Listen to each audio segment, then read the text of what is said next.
Yeah, I think one big topic we have not yet really touched or not in deeply discussed. You mentioned it in the beginning a bit. So one topic is really the topic of security, or even Yeah, expanded in terms of cybersecurity in the context of IoT. So for operators of smart buildings, the IoT security of the integrated devices must therefore really have an absolute priority, because in network systems, only one weak point is needed to make the entire network vulnerable. So with that is all scary. devices installed, sensors, actuators, even gateways, even messaging protocols, uh, offers really a multitude of point of attacks for cyber crime. So the Yes. risk of data misuse or manipulation is increasing sharply. So Hello and welcome to a brand new episode of Engatica's interview series. I'm your host Nimilika and we're really glad to have you join us today. Today we have Dominik Strub-Tiedt, transformation consultant at Dr. Pascal Sieber and Partners AG on the show. Welcome, Dominik. thanks for the invitation. I'm glad to be here. Thank you so much for joining us. The Engatica interview series is a powerhouse of insights from industry experts and influencers from around the world, a platform that provides the latest news on AI, automation, and technologies that will help you grow your business. Come be a part of our community, learn, share, and grow with us. Dominic, currently we are in a post pandemic world. And can you tell me what is the biggest change in property operations and smart devices in this situation?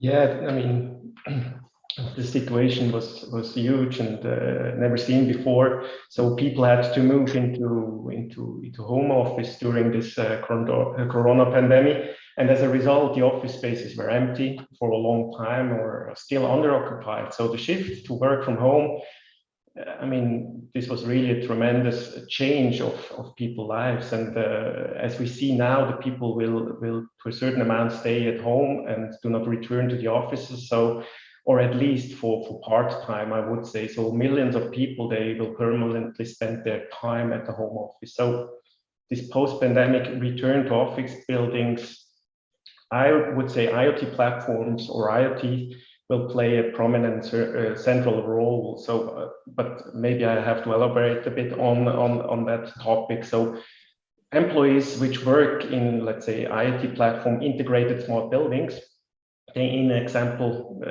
enlarged or equipped with, let's say, geolocation or indoor location services, can schedule now meetings and conferences by locating available desks, rooms, and so on. Or additionally, employers or let's say building operators can get insights on space utilization, occupancy across their spaces, their buildings, within the same building or in buildings across the city or within the whole country, let's say.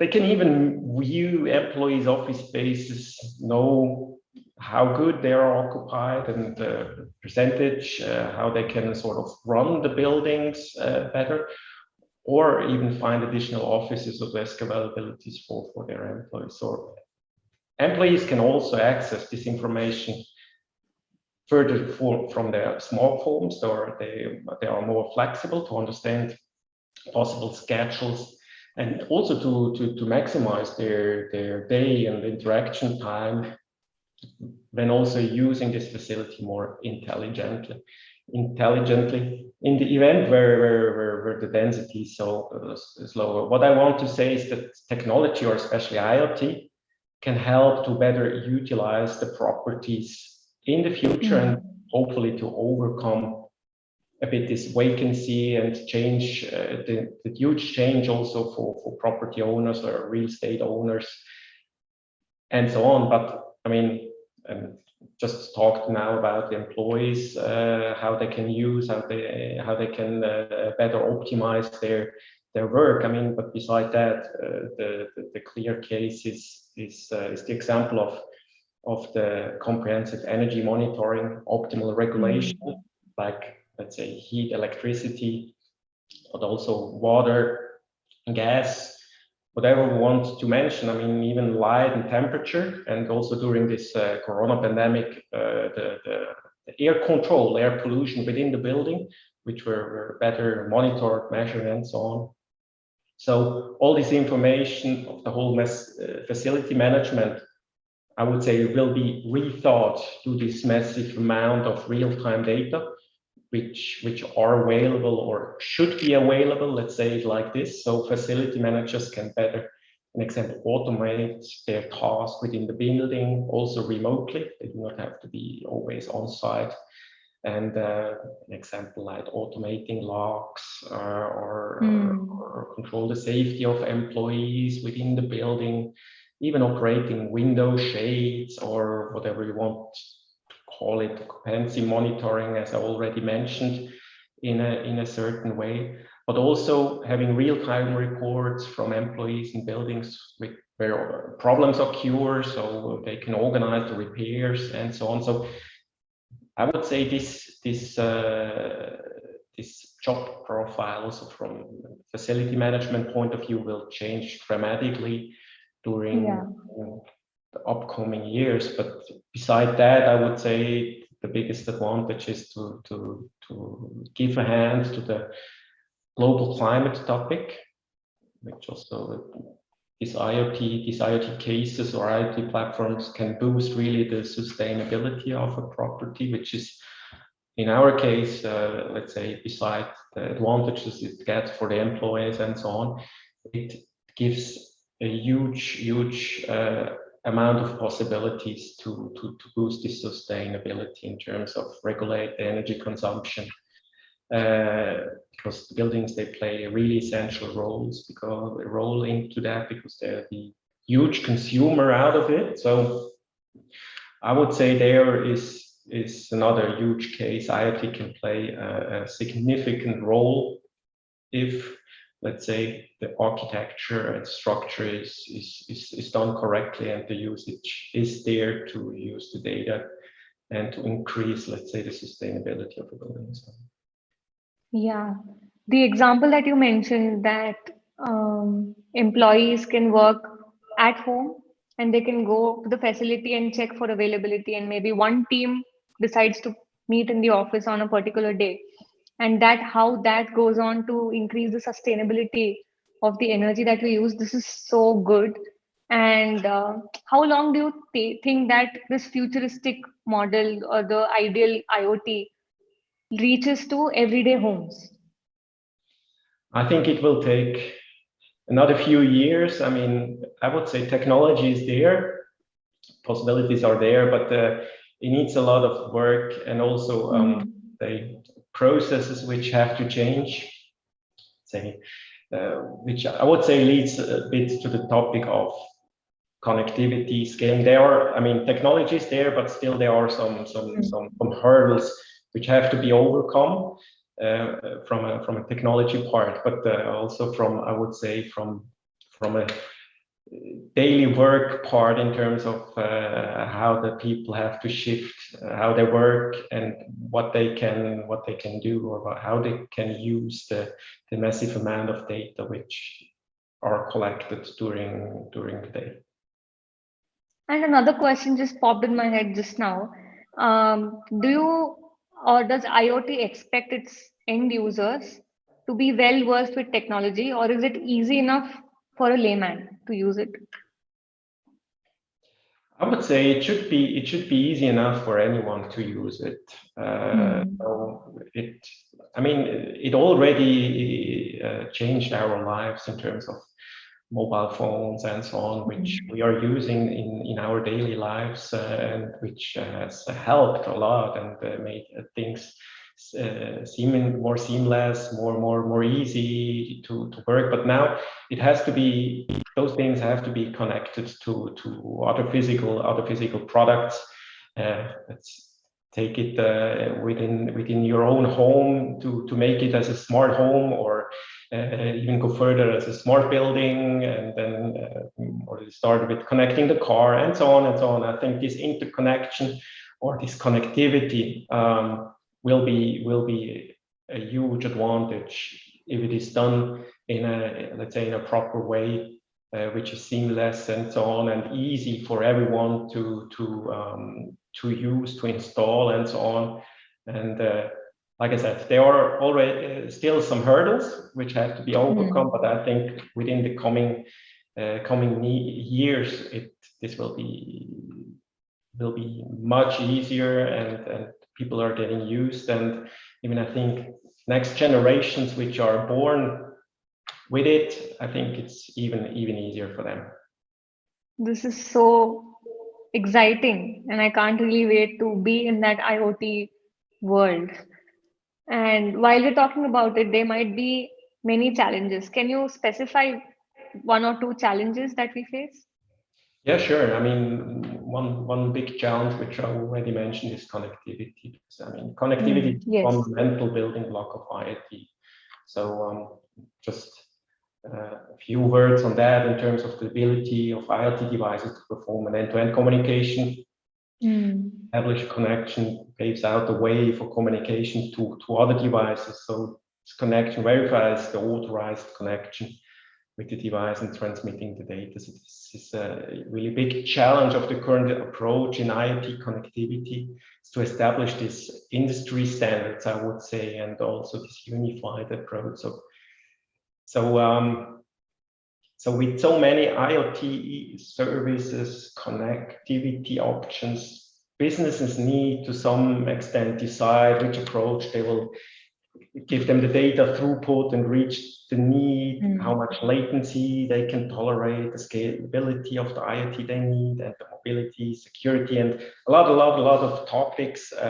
So to really achieve the final results. So that's a huge and massive topic which has to be clarified through the whole, I would say, industry. The players, they need to go in a certain way. So, but another challenge, I would say, turns me into the topic of scalability. So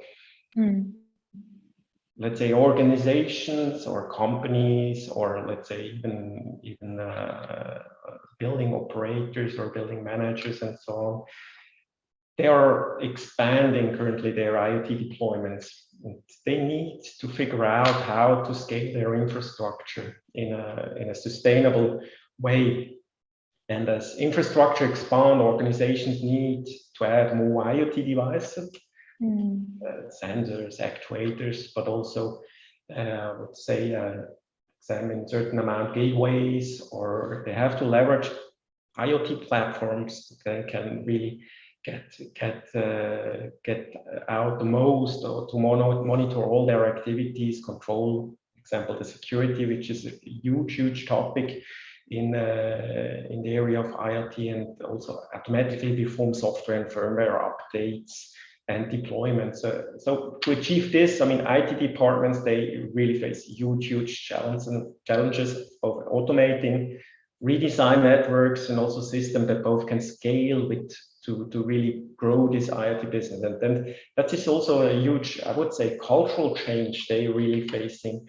And the IT departments, especially in those areas like say buildings, or even if we take the manufacturing companies which are using IoTs, those IT departments, I would say they are not yet ready to really perform this task, to really jump into this new technology, into set up the networks, the platforms, the interconnectivity, and so on. So it's a huge change, and these disciplines or job profiles, they really have to be built. I'm really confident, because the new generations, they really jump into this area, and are really moving it forward, and that's definitely a good sign.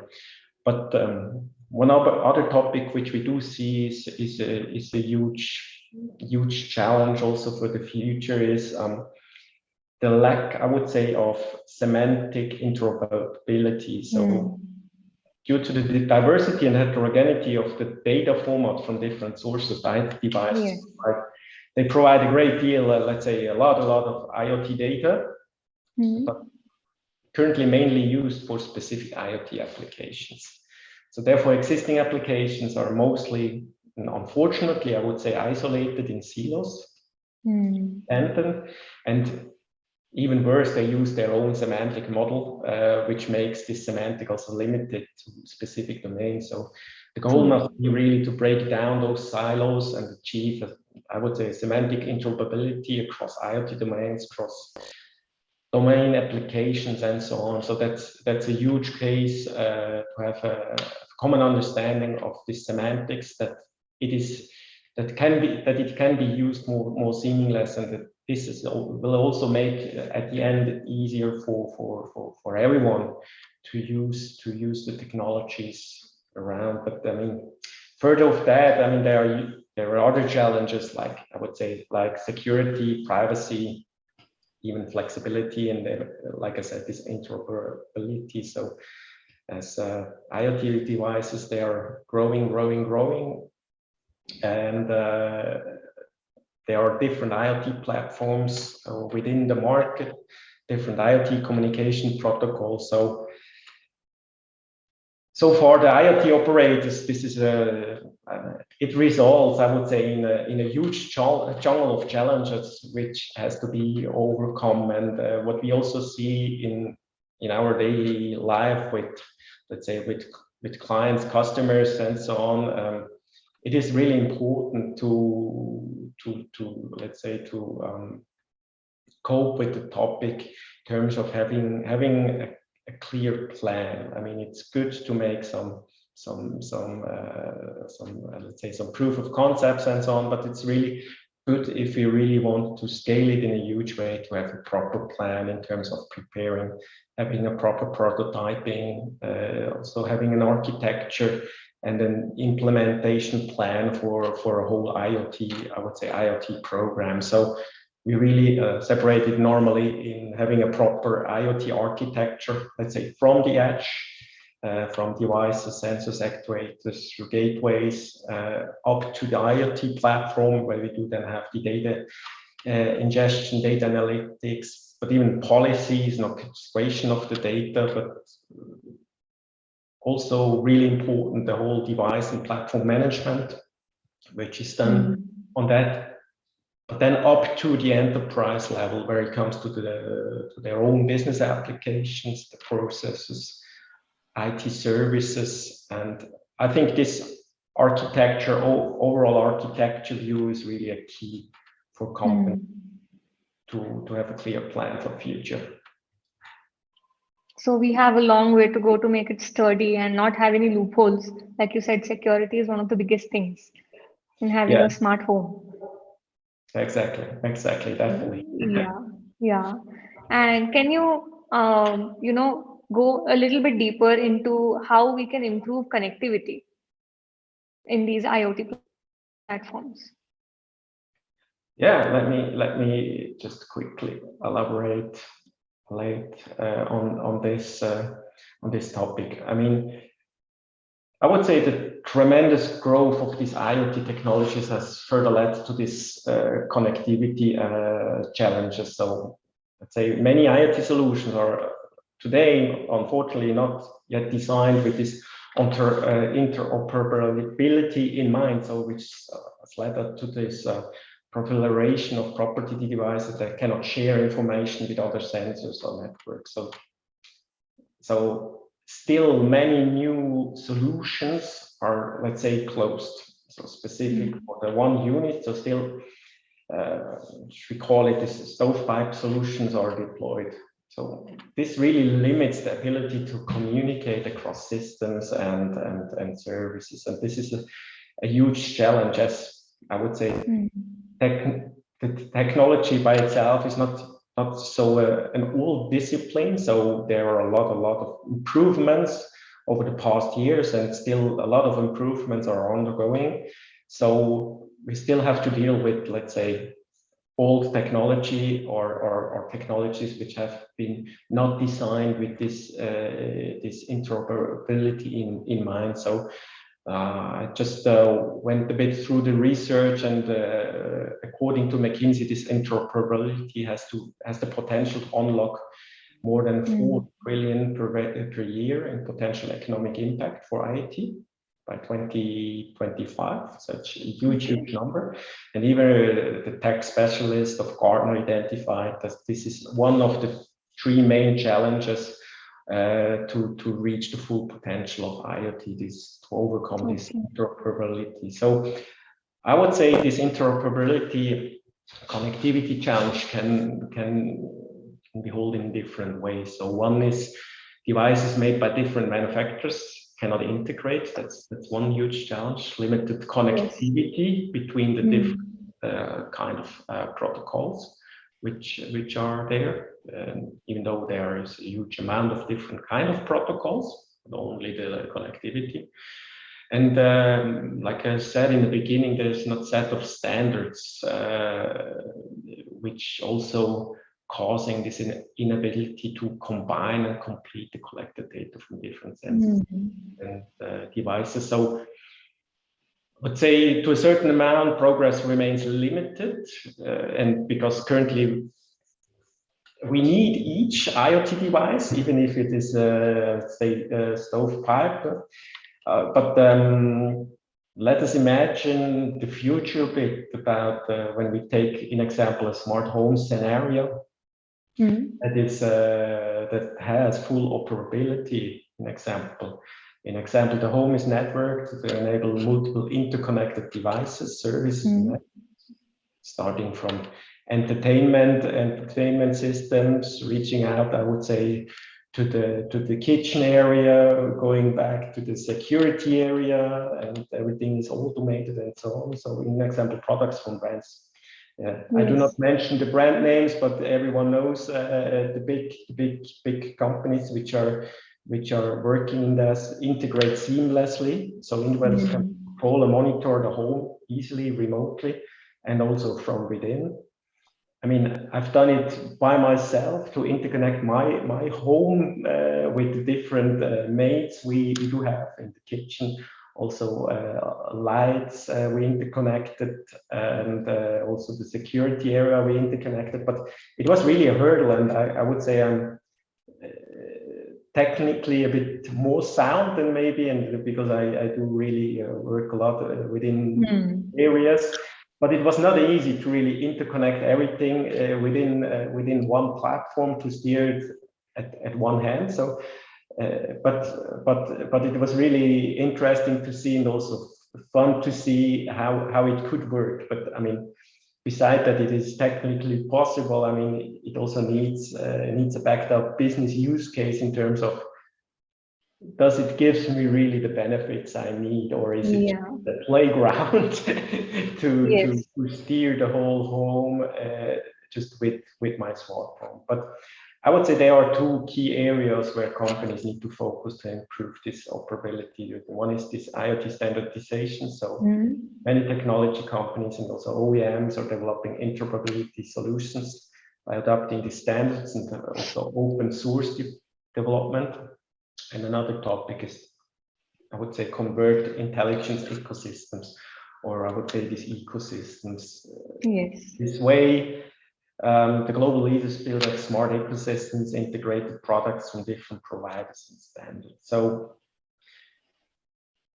it is a lot on the shoulders, I would say, of these tech giants. So these tech giants, they have the potential to create this interoperability ecosystem that include not only their own devices and platforms, but those also from third-party device makers. And I think this then will lead and should continue therefore from opening these interfaces, ensuring products integration with their ecosystem to orchestrate this smart solution. So I do think they do have a big way forward also to help others. Yeah, that is so wonderfully explained. This is so interesting. Maybe I'll go after this interview, I'll go out and read a lot about IoT and what the future holds for IoT systems. Thank you so much. And before we conclude our conversation, are there any other sound bites you want to share with our audience?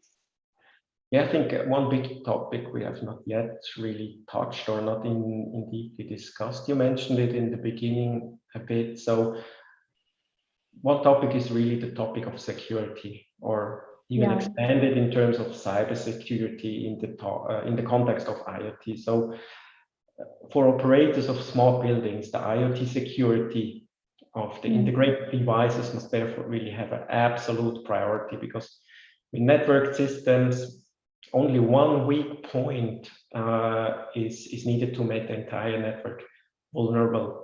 So with all devices installed, sensors, actuators, even gateways, even messaging protocols, offers really a multitude of point of attacks for cyber crime.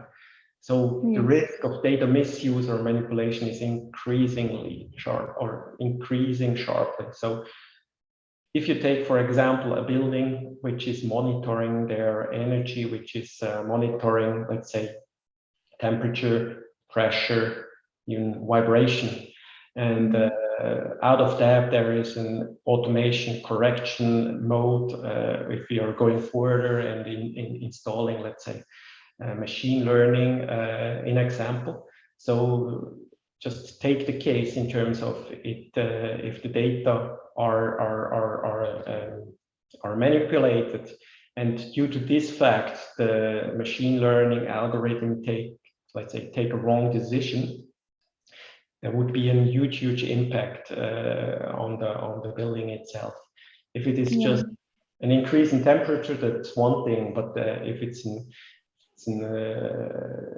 too high pressure at a certain pipes at a certain area, so there can be a huge damage. So here it comes into the play of the approach of security by design. I would say this must be an integral part from the very beginning.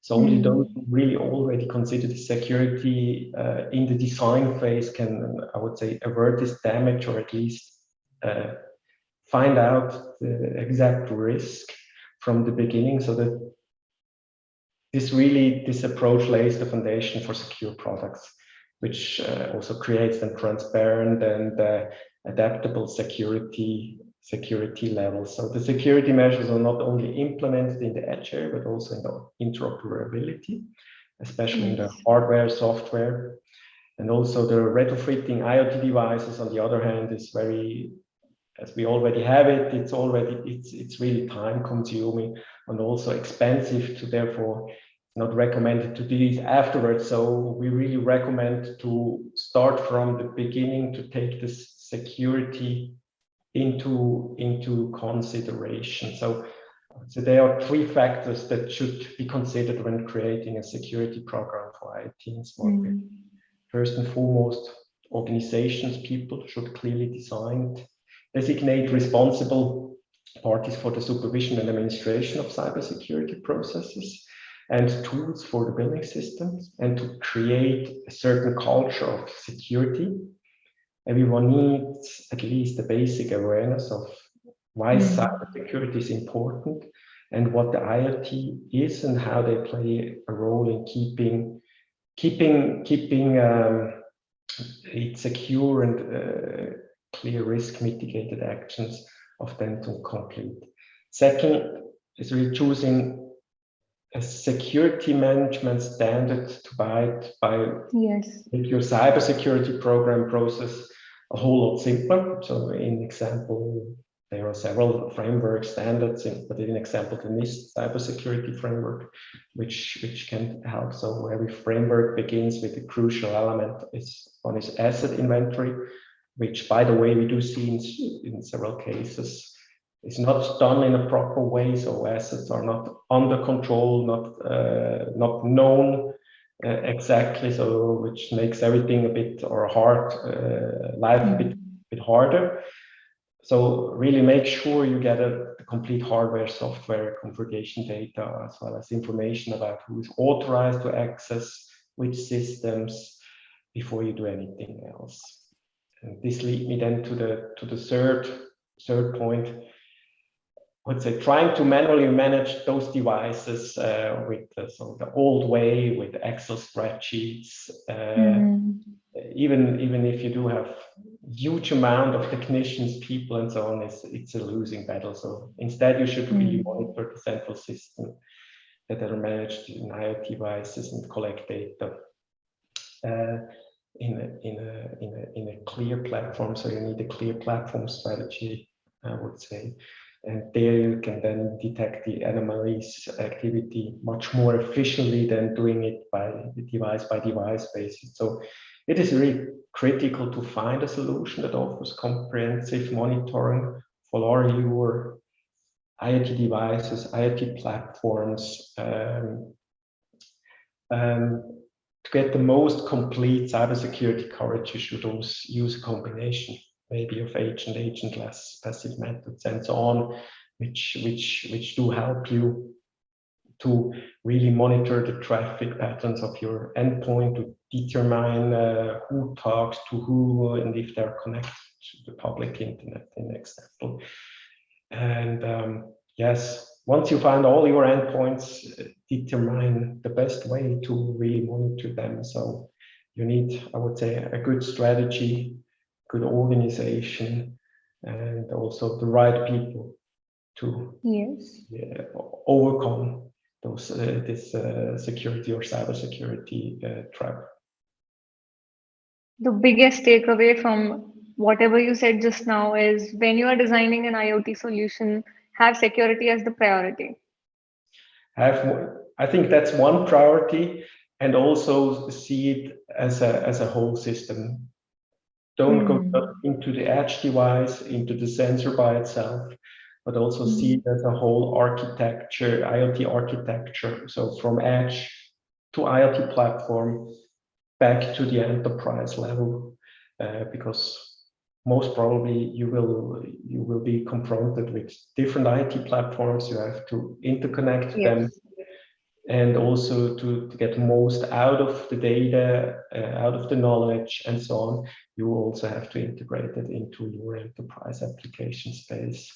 And most important, this data end-to-end path has to be designed in a proper way. Thank you so much. You just made the whole IoT technology world seem so beautiful with whatever you said. It's so interesting, mysterious, and exciting to look forward to. Thank you so much, Dominik.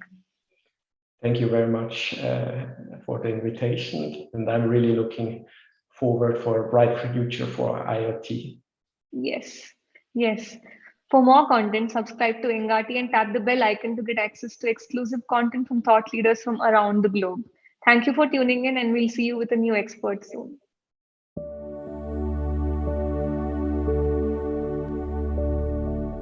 Kimball.